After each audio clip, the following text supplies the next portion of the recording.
Last week, the nation woke up to the sad news of a 90-year-old woman who was accused of witchcraft and flogged to death. The incident happened in broad daylight with hundreds of onlookers, and not even one of them intervened to save her life. The case of the 90-year-old Ekuavente is not an isolated one, as witchcraft accusations are widespread across northern Ghana. Some women are killed in silence, while the fortunate ones manage to escape to communities designated as witches' camp. Mma Azara was chased out of her community in Tamale around 1994 and has since been living in the Kukuo witches' camp away from family. Mma Azara is 82 years of age. She spent most of her life in this little dark hut alone, without water, electricity, and a toilet facility. This is the mother of 12 children. 6 have passed on. The remaining 6, all daughters, have married and having their own children, Mme's grandchildren. Mano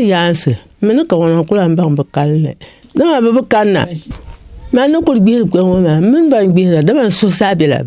Macadam, we are uncle so young. Uncabapra, Uncabacama Macangaba. Come on, young uncle.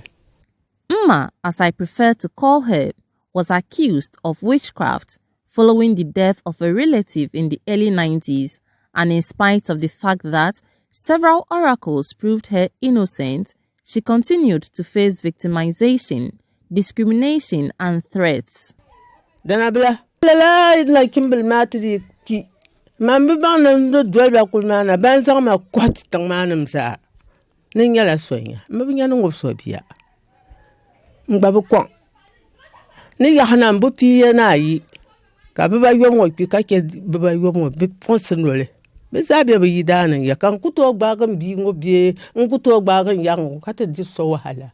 Mma is one of the nearly 1,000 old women in 5 makeshift camps designated as witches' camp in the then northern region of Ghana. Mustafa, the caretaker of the Kukuo witches' camp, throws more light on the plight of these women.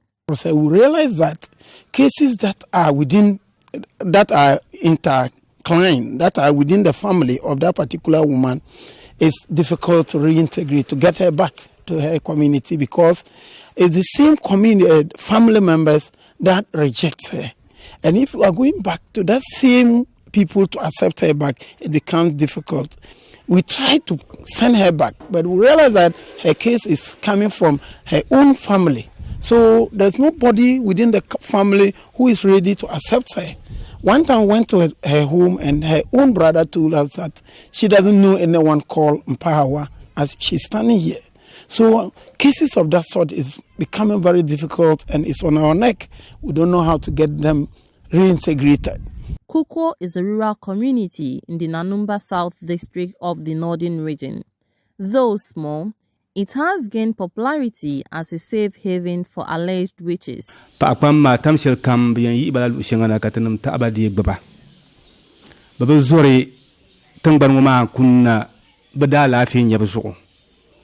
who tell me deal with my Dangala come on, Gomnantini being carry Bene Tobni Meniru Cabdi Benirbala Lakati Dirba.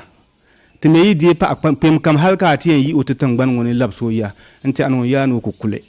Despite its reputation as a safe place for victims of witchcraft accusations, the inmates face numerous challenges, including lack of access to water and food. Mma, for instance, has not bathed in the last 2 days due to the lack of water. Mma's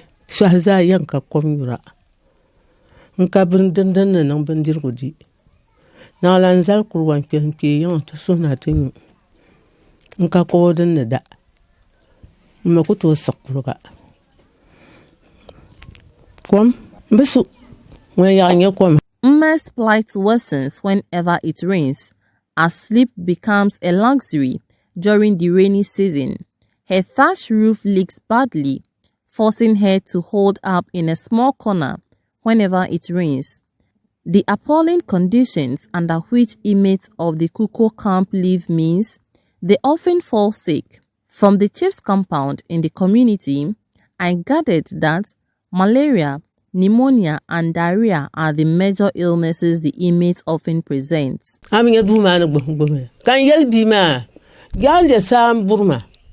Come not a meld matma. Can you you have met an appear that smell a halin no appear summer? Maybe book a Roma. The Sherman to Kunyaka and Bunawama za. Miss I can ask the Jimmy and Pico and Dorgamaka Melcana. I could Bolani. Ndala prato nothing. Witchcraft accusation is a gender issue. Out of the over 800 inmates spread across the 5 witches camps in the then northern region, about 710 are females. It's more of a societal belief, and most often the belief system works for the people around it. Even when a man and a woman are accused of that, they will deal more with the woman and leave the man out. It's not very often that people report the cases of men. And sometimes we sit to ask ourselves, why would it be a woman all the time? When you ask some of the women, even where they get, we assume that they have powers, where they get their powers. In fact, it's not women who give them those powers.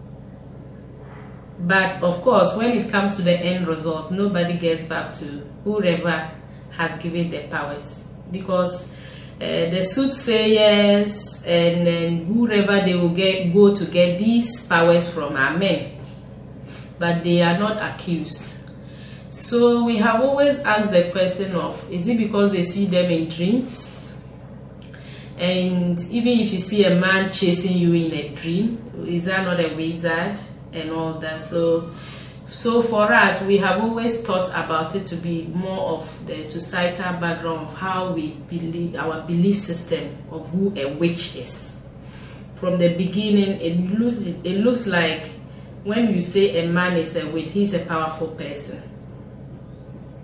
But when a woman is a witch, she's the wicked person. So that is how we have put it from the beginning. That is why it has gone to this dimension. Pa ya iti be so talchere o maladu ngum pahdene ka pa ya kon ntum de sotuma pa kam iti be beti ye ne pa ngubia ay do vigu na do nu ti be adene ba sin ya titan bangu mani ben tahre dob na katin yuhur ba titan bangu ka pa konko to zo den obdam pile pa abatan bangu nyen ne dir pa abayeto ama dob bene ha tan na ni jin ban ngo zo be zang tan na ko yi o ci tan ban ka kana pe kabzon wala kan yuho yan to zu ka pa abkon konye sonma pa ba nitima ya she ngubra dob nu bedene ka pa abma konko do zu tan mela kontir gana za banye sonum yanma na yin ya ce ka nye sonum yanira kama tan ban to je pa kurgun yuho anyuho na an film free an ci ko be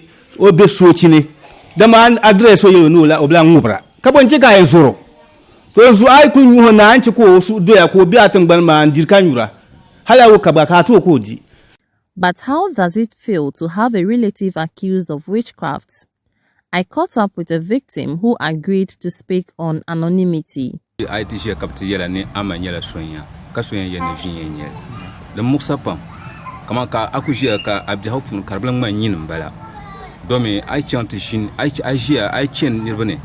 Bandi ben liram na atem pan man bandi dir filache za bien fomi ami ayeto akabu kai to amanyin kutu ban so dozo de figasi pan dozo kan pamde mbipol tabyande kadama de ticheka tichelela ben yaharmana.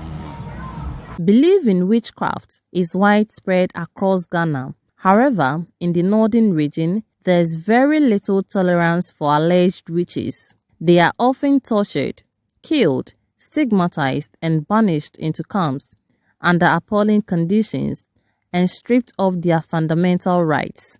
Accused persons sometimes end up in the camp with a grandchild, creating difficulties for the education of these children. To a larger extent, some of these community members, especially their children, don't want to associate themselves much to these children because they believe that they cannot possess some of these. You are an alleged witch granddaughter, so obviously you could possess some of these things. But this is just a belief. So we have done a lot of Songtaba and Action had done a lot of community level sensitization, actually within this community, and that's why we supported them with this structure so they can accommodate some of them. Ghanaians, irrespective of the ethnic or religious background, revered the dead, especially when they grow to the age of Mma Azara before death. However, even in death, victims of witchcraft accusations are denied the dignity of family burial. They are often left for the chief priest and community members to bury. When the case of that sort happened, a woman who is abandoned and her parents doesn't make a follow-up, when she's sick, myself, the focal person, and the chief, I'll go and hint the chief, this is what is happening. Then the chief, and sometimes Songtaba and Action Aid will come in to support, take good care of her. Sometimes when there is that kind of death, okay, the chief will arrange for her burial and the performance of the funeral. And when the funeral is finished at our level, we will also end it there. When the family happen to come, fine. If they don't come, we are done. Human rights advocates have called for the disbandment of the alleged witches' camps, citing the abuse of rights of victims. Over the last 5 years, about 20 inmates have successfully been integrated into their communities, and Mma Adamu is one of such. She currently sells wasa in one of the schools here. I find out from her how life has been so far.